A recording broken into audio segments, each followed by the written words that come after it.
Halo guys, balik lagi sama gue William dan kali ini Chelsea sama Arsenal ini bakal jadi match yang seru banget di minggu kali ini dan bukan itu aja, ini bakal jadi penting banget buat Arsenal karena pertama mereka ketemu Chelsea di kandangnya Chelsea. Ini bakal jadi match krusial bukan karena ya cuma 3 poin doang, tapi ini bakal nentuin apakah City bakal geser posisi satu atau Arsenal bisa mempertahankan posisi pertama dia karena kalau dia kalah atau seri aja ini poinnya bisa papasan sama City. Bahkan kalau misal kalah, City bisa di atas Arsenal sekarang. Jadi ini bakal jadi match penting juga buat Arsenal, ditambah bentar lagi kan bakal Piala Dunia nih. Biasanya kalau udah habis Piala Dunia, ini kita nggak tahu performanya tim-tim ini bakal kayak apa. Jadi ini bakal jadi match yang harus kalau bisa dimenangin sama Arsenal. Kita mulai dari line up-nya aja.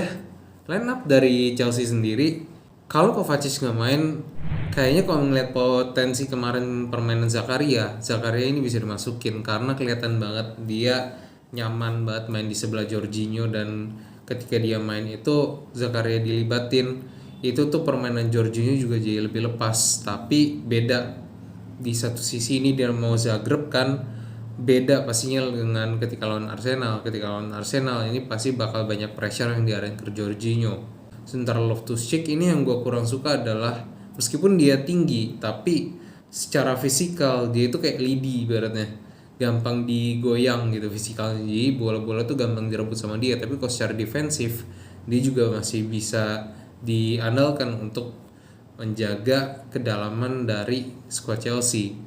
Abis itu di depan kayak biasa ada Mason Mount, abis itu ada juga Kai Havertz, ada juga Aubameyang dan juga Sterling. Gue lebih banyak melihat dia itu di Chelsea ini sebagai dummy runner supaya peluang-peluang itu lebih terbuka untuk Mason Mount, Havertz dan juga si Raheem Sterling. Sementara Mason Mount kita tahulah betapa pentingnya Mason Mount ini di skuadnya Graham Potter, di mana serangan itu kalau nggak dimulai dari Jorginho ya dimulai dari dia biasanya. Dan Havertz, pemain Havertz ini beberapa pertandingan terakhir ini cukup meningkat sih.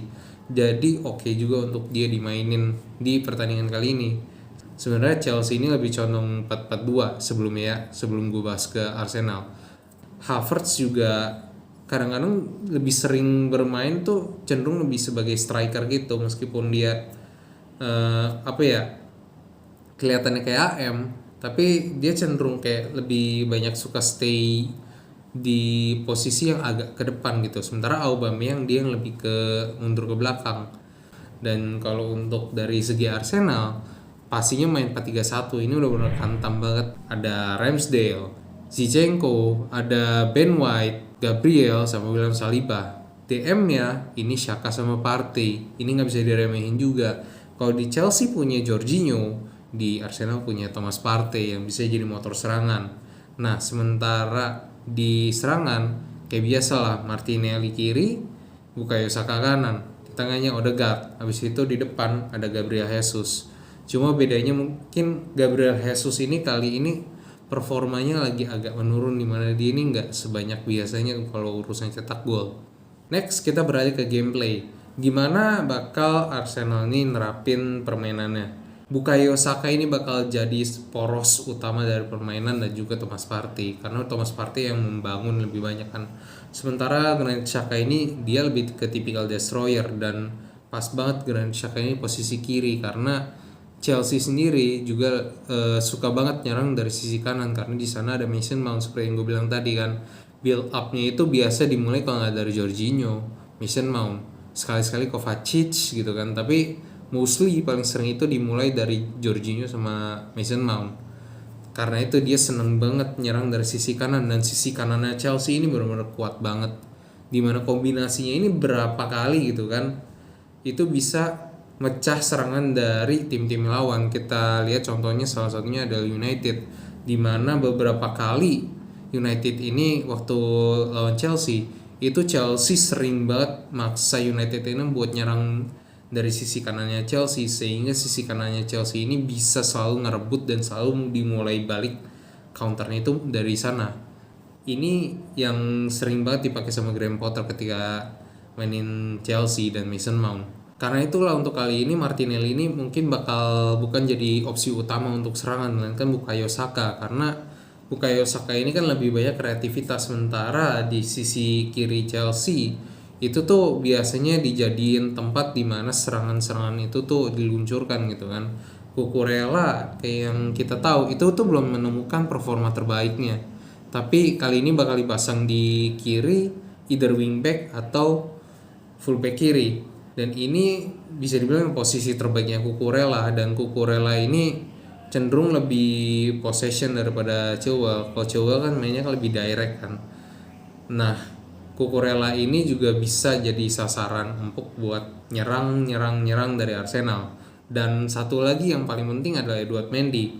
Beda dengan Kepa, kalau misalnya Kepa lu press, itu Kepa bisa malah mainnya tuh bisa tangtung-tangtung sama pemain-pemain lain, itu enak banget. Kalau Mendy, kalau di press itu tuh dikit-dikit kayak bakal long ball gitu. Jadi kayak apa ya, permainan dengan bolanya, permainan dengan kemampuan penguasaan bolanya itu tuh kurang kok dari sisi Edouard Mendy. Nah ini bakal jadi poin penting buat Arsenal tuh kalau bisa gubris di situ, dan salah satu target yang paling nyaman untuk digituin tuh ya Cucurella, karena Cucurella juga dia cukup possession kan mainnya kan, dimana dia beberapa kali juga suka ngelakuin back pass, dan ketika di back pass ini bisa langsung di press lagi sama pemain Arsenal yang lain. Makanya penting banget buat nge-press dari sisi Cucurella gitu kan, dan ini yang bakal dilakuin sama Arsenal gua rasa. Kalau Martinelli, dia itu ngejaga dia itu tuh sisinya dari Chalobah, dan kalau kita tahu Chalobah itu lagi benar-benar on fire banget sekarang. Sementara kalau yang jaganya dari sisinya Cucurella itu tuh lebih ke Thiago Silva. Thiago Silva emang bagus, tapi beberapa kali juga kita lihat juga suka kalah dari segi speed kan, karena dia juga memang udah usia, dan ini juga bisa dimanfaatin sih. Sama satu lagi, permainan dari Chelsea ini kayak somehow gitu kan, di musim ini tuh kayak Chelsea punya kecenderungan untuk start yang kurang bagus di awal-awal pertandingan, dan ini bisa dimanfaatin banget sama Arsenal. Sementara dari gameplaynya Chelsea, seperti biasa Potter akan main lebih banyak dari kanan, karena ya gitu, Jorginho, Mount ini poros favoritnya Graham Potter untuk mulai serangan, dan biasanya akan dilanjutkan dengan kombinasi-kombinasi yang dilakuin sama Havertz, Sterling atau Aubameyang juga ngebantu, dan disitulah gol terjadi. Dan biasanya Chelsea ini banyak ngelakuin kombinasi-kombinasi di mana ada space atau lubang yang bisa dipakai buat shot, dan ini tuh biasa sering dilakukan sama Chelsea itu tuh di tengah. Tapi bisa jadi juga mereka juga bisa ngelakuin serangan dari sisi kiri, karena Cucurella ini juga segi positifnya adalah dia itu pemain fullback yang possession, dimana ketika Cucurella ada ini tuh dia bisa ngelakuin ball possession dengan baik, sehingga permainan Chelsea ini lebih bisa nguasain bola gitu kan. Tapi dengan catatan hati-hati Cucurella kalau misal kepancing, kalau misal lagi diserang, karena itu bakal bahaya banget. Gue beberapa kali ngelihat Cucurella ini juga bisa kepancing gitu kan untuk lebih maju atau untuk meninggalkan posisinya, dan ini harus diperbaikin sama Cucurella gitu kan. Tapi kekuatannya dia adalah ketika dia bisa ngelakuin ball possession dengan baik, ini sisi kiri ini bakal lebih dikuasain sama Chelsea, terutama Sterling sama Aubameyang juga banyak beroperasi di situ, kayak Havertz juga beroperasi di situ, dan di situ juga ada Kovacic. Kovacic ini penting banget buat nyetop dari pergerakan Bukayo Saka, by the way. Selain Cucurella juga, Kovacic juga bakal penting banget buat jadi stopper, sama halnya kayak Granit Xhaka. Dia juga bakal jadi stopper buat Mason Mount sama Jorginho. Dan kalau kombinasi Chelsea ini berhasil di sisi kiri, ini bakal bahaya banget.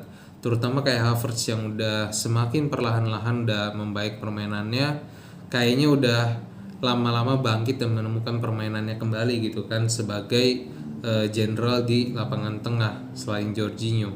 Ketika kombo-kombonya dari Graham Potter khususnya buat Chelsea ini berhasil, ini bakal jadi banyak banget ruang yang ditinggalin sama Arsenal, dan di situ bisa dimanfaatin sama Chelsea. strateginya ini bisa ngebelah-belah gitu kan. Dan juga pastinya bakal ada aja gitu kan kayak ruang-ruang yang bisa dipakai gitu kan. Dan juga Graham Potternya Chelsea ini juga nggak akan neko-neko gitu untuk shooting dari lini tengah gitu kan. Ketika dia bisa shooting dari area tengah, dari second ball dia akan shooting. Ini yang dilakuin sama Chelsea beberapa kali ini. Dan juga tusukan-tusukan ini bakal penting banget, bakal hati-hati banget sama Sterling. Dan Arsenal juga punya kecenderungan untuk ngelakuin overload di salah satu sisi. Untuk counter khususnya ini bisa dimanfaatin juga sama Chelsea. Dan ini bakal penting banget ketika Arsenal bisa dibikin overload satu sisi, dan ketika satu sisinya bolong ini bisa dimanfaatin banget sama Chelsea untuk ngelakuin serangan itu. Jadi usahain kalau bisa dimana sisi kiri ini dikuasain sama Chelsea yang penting. Dan juga adalah gimana Chelsea ini bisa bikin pemain Arsenal ini overload gitu ketika Chelsea pegang bola, sehingga ketika dilempar di sisi yang lain, ini bisa lebih banyak ngelakuin serangan-serangan yang berbahaya untuk Chelsea ke Arsenal. Menurut kalian gimana yang bakal menang, Arsenal atau Chelsea? Itu aja dari gua. Thank you for watching dan God bless. See you on the review.